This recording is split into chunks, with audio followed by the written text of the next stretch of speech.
Curso Supervisión de Operaciones Logísticas.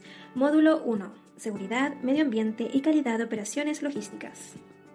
En este módulo aprenderás a reconocer el derecho a saber u obligación de informar las políticas de seguridad y salud ocupacional implementadas en la industria.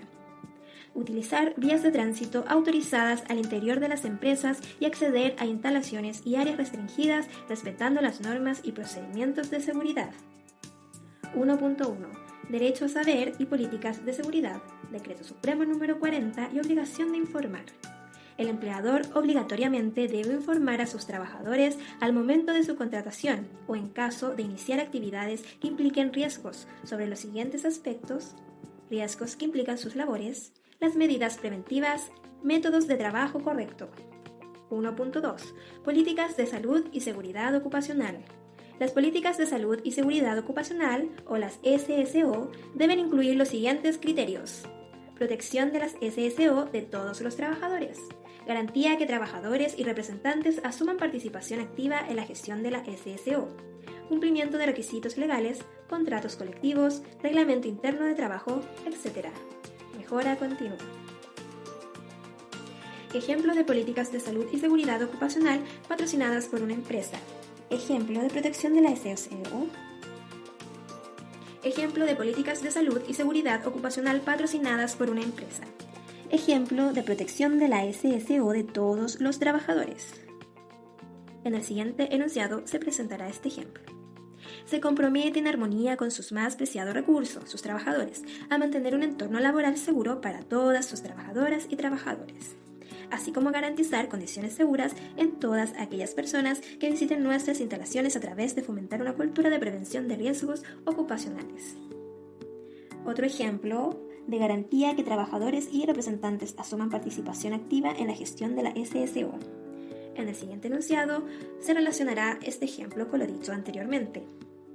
Proporcionar un entorno de trabajo que fomente una cultura de prevención de riesgos laborales, promoviendo el involucramiento de la gerencia y de los trabajadores a través de delegar responsabilidades individuales en seguridad y salud ocupacional. Siguiendo con los ejemplos: cumplimiento de requisitos legales, contratos colectivos, reglamento interno de trabajo, etc. Cumplir con todas las leyes vigentes y prácticas relativas de la prevención de riesgos en los lugares de trabajo y asumir los compromisos que de ellas se deriven. Otro ejemplo de mejora continua sería actualizando la identificación de riesgos de forma continua. Todos estos elementos constituyen un ejemplo de políticas de salud y seguridad ocupacional patrocinadas por una empresa. 1.3. Procedimientos para implementar las políticas de seguridad en cada empresa.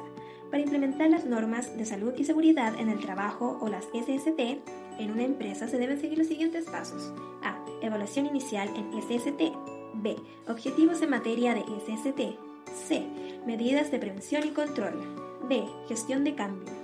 E. Prevención, preparación y respuesta respecto a una emergencia. F. Adquisiciones. G. Gestión de contratistas. Evaluación inicial SST. La evaluación inicial debe incorporar como mínimo lo siguiente: identificación de las disposiciones legales vigentes en materia de SST y otras disposiciones contraídas de manera voluntaria. Identificación de peligros y evaluación de riesgos existentes en materia de seguridad y salud que tengan relación con el entorno de trabajo. Determinación de que los controles previstos o existentes son adecuados para eliminar o controlar los peligros y riesgos más significativos. B. Objetivos en materia de SST. Alineados con la política de SST, se deben definir los objetivos medibles en materia de SST y esto a su vez deben ser específicos, apropiados y conformes con el tamaño y naturaleza de las actividades o procesos de la organización. Ser compatibles con disposiciones legales aplicables a la organización en relación con las SST. Centrarse en la mejora continua para la gestión de la seguridad y salud de los trabajadores. Ser realistas y posibles. Estar documentados y comunicarse a todos los cargos y niveles pertinentes de la organización. Evaluarse periódicamente y actualizarse. C. Medidas de prevención y control. Se deben identificar los peligros de accidentes y enfermedades profesionales, se evalúan los riesgos y se establecen las medidas de prevención y control, las cuales deben aplicarse en orden de prioridad, como se indica a continuación. Eliminación de peligro-riesgo. Control de peligro-riesgo en su origen con la adopción de medidas de control ingenieriles. Minimización de peligro-riesgo con la adopción de medidas de control administrativas. Considerar la disminución del tiempo de exposición ocupacional al agente causante que corresponda. Cuando ciertos peligros-riesgos no puedan controlarse con los puntos anteriores, el empleador debe entregar al equipo de protección personal adecuado, asegurándose que se utilicen correctamente. Cuando ciertos peligros-riesgos no puedan controlarse con los puntos anteriores, el empleador debe entregar el equipo de protección personal adecuado, asegurándose que se utilicen correctamente. D. Gestión del cambio. Cuando existan cambios internos como la incorporación de nuevos procesos, métodos de trabajo, estructura organizativa o adquisiciones, así como cambios externos como modificaciones de leyes y reglamentos, fusiones organizativas o cambios de la tecnología, la empresa debe evaluar las medidas de SST para así identificar y adoptar las medidas de prevención adecuadas antes de introducirlos. Antes de la decisión de introducir estos cambios internos y externos, la organización debe asegurar de lo siguiente. Todos los miembros de la organización deben ser adecuadamente informados y capacitados referente a estos cambios. Revisar o confeccionar la matriz de identificación de peligros y evaluación de los riesgos, mediante la consulta y participación de los mismos trabajadores y/o sus representantes, comité paritario o monitor de seguridad según sea el caso. E. Prevención, preparación y respuesta respecto a la emergencia. Deben adoptarse y mantenerse disposiciones necesarias de prevención, preparación y respuesta respecto a situaciones de emergencia, determinando las emergencias que podrían producirse en la organización de manera que la organización tenga un procedimiento que asegure lo siguiente. Garantizar la información y coordinación para las personas en situación de emergencia en el lugar de trabajo. Proporcionar información y comunicación a las autoridades competentes interesadas, la comunidad y los servicios de intervención en situaciones de emergencia. Entregar servicios de primeros auxilios, extinción de incendios y evacuación de todas las personas que se encuentran en el lugar de trabajo. Ofrecer información y formación pertinentes a todos los miembros de la organización, en todos los niveles, incluyendo ejercicios periódicos de prevención de situaciones de emergencia, preparación y métodos de respuesta. F. Adquisiciones. Antes de adquirir algún bien o servicio, la organización debe considerar que dicha adquisición cumpla con los requerimientos de SST. Para ello, la organización debe tener un procedimiento que asegure lo siguiente. Identificar, evaluar e incorporar las especificaciones relativas a compras y/o arrendamientos para el cumplimiento por parte de la organización de los requisitos de seguridad y salud. Identificar las obligaciones y los requisitos tanto legales como de propia organización en materia de SST antes de la adquisición de bienes y servicios. Tomar disposiciones para que se cumplan dichos requisitos antes de utilizar los bienes y servicios mencionados. G. Gestión de contratistas. Deben adoptarse y mantenerse disposiciones a fin de garantizar que se cumplan y apliquen las normas de SST de la organización a los contratistas y sus trabajadores.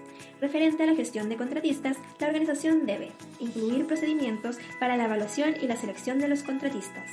Establecer medios de comunicación y de coordinación eficaces y permanente entre los niveles de la organización y el contratista antes de iniciar el trabajo. Se incluye la notificación de los peligros y de las medidas adoptadas para prevenirlos y controlarlos. Considerar la notificación de lesiones, enfermedades, profesionales e incidentes relacionados con el trabajo que pudieran afectar a los trabajadores del contratista en su actividad para la organización. Fomentar en el lugar de trabajo una concientización de la seguridad y de los riesgos para la salud, e impartir capacitación al contratista antes o después de que comience el trabajo. Supervisar periódicamente la eficiencia de las actividades de SST del contratista en el lugar de trabajo. Garantizar que los contratistas cumplen los procedimientos y disposiciones relativos a la SST. 1.4. Vías de tránsito y acceso a instalaciones restringidas. En términos prácticos, la demarcación se emplea para regular la circulación de máquinas y peatones a través de un camino marcado en el piso, permitiendo la rápida y fácil circulación hacia las distintas zonas de trabajo. 1.5. Interpretación de señalética de seguridad. Generalmente, la señalización es un elemento bidimensional que contiene una forma geométrica, un color y un símbolo que representan una situación determinada. Su propósito es llamar la atención, informar y o advertir rápidamente de la existencia de unos riesgos o factores asociados a este, de forma de influir de alguna manera en la conducta a seguir por parte de los trabajadores que se encuentran expuestos, en relación con la protección y la integridad física de las personas. 1.6. Identificar una vía autorizada de tránsito. Las demarcaciones entregan un mensaje a través de líneas, símbolos y leyendas colocados sobre la superficie de la vía. Son señales de relativo bajo costo y, al estar instaladas en la zona donde los conductores y peatones concentran su atención, son percibidas y comprendidas sin que estos desvíen su visión de la calzada. Las demarcaciones elevadas, conocidas normalmente como tachadas, estoperoles u ojos de gato, están fabricadas de plástico, cerámica o metal, entre otros materiales. Al menos la cara que enfrenta el tráfico debe ser retroreflectante y produce además un efecto vibratorio y sonoro cuando son pisadas. Por ejemplo, por un medio de transporte en el patio de maniobras, alertando al conductor que está atravesando una línea demarcada, lo que contribuye a una mayor seguridad. Importante. En una bodega o centro de distribución suele haber maquinarias en constante movimiento, lo que representa un peligro para la integridad de las personas. Por esta razón se debe demarcar los recintos por donde transitan las personas para que se constituyan en zonas seguras de desplazamiento. Para esta demarcación se debe pintar una senda enmarcada en líneas amarillas cruzadas de líneas negras. 1.7. El tránsito bajo cargas suspendidas. Los principales peligros asociados al presente estándar corresponden a la caída de carga suspendida y o volcamientos del equipo de izaje, lo que puede provocar incidentes a las personas, teniendo como consecuencias aplastamientos, contusiones, traumatismos y muerte. Además, puede generar daños a la propiedad pública y privada.